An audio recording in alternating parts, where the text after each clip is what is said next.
Now, Sophie, the Duchess of Edinburgh, has visited the Democratic Republic of the Congo for a landmark trip to raise awareness about sexual violence in war. What can you tell us about this visit? Yeah, this was a really moving visit from the Duchess of Edinburgh. She has championed now for over a decade the issue of sexual violence in war. This is a harrowing issue. It's something that unfortunately does not get a lot of headlines.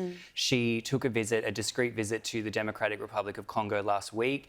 That was not reported on before she arrived. It was only reported on after she left. The reason for that was her safety. So, you know, when you're going into a zone like that, and also dealing with such a kind of serious confronting issue, she was there to raise awareness for the issue. There was also a group of doctors there that were dealing with women and girls that have been impacted by this issue.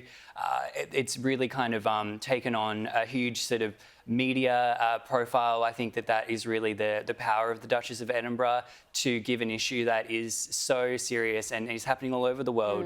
You know, Sophie's also visited Ukraine before. She's visited war zones, and I think that she has done so much to really raise awareness for an issue. And I think that this really comes back to what this monarchy is all about. It's not just tiaras, it's not just state banquets. You know, when they're really out there in the field, like Sophie does so well, she can raise awareness for these really serious issues that unfortunately are not talked about enough.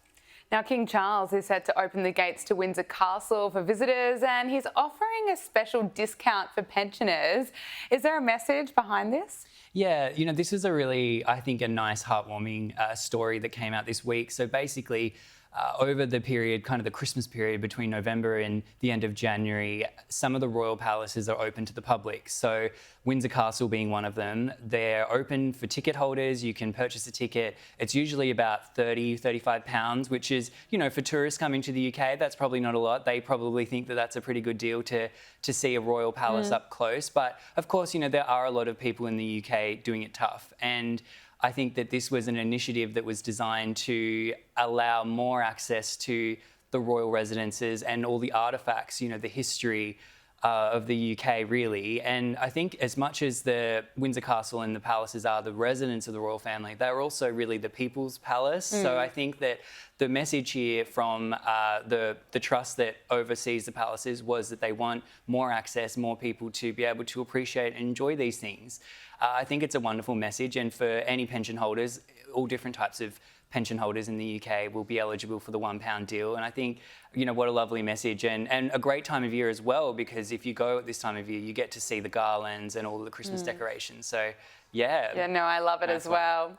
And there's growing speculation that Meghan Markle could be coming back to the UK just in a couple of months' time following the Duchess's trip to Paris. What more can you tell us about this? Yeah, well, this has been another one that sort of comes up again. It really began, I think, this renewed speculation of her returning to the UK when she came to Paris for Fashion Week. I think that was such a pretty well-timed appearance by Meghan. You know, it was well received. I think people kind of liked seeing the glamour of her and the flowing, beautiful Balenciaga gown. And I think that the theory is that she might come for London Fashion Week, which is I guess, fall-winter 2025-2026 shows in February. There's a theory now that she might appear at that. I think that, I mean, it's not out of the realm of possibility. We know that she does love fashion. She really put that on the back burner. But if she's sort of showing up at Fashion Week again, I think that it's not out of the realm of possibility. And I think it might actually be a nice icebreaker for Meghan to show up at something like that, just sort of come for a couple days,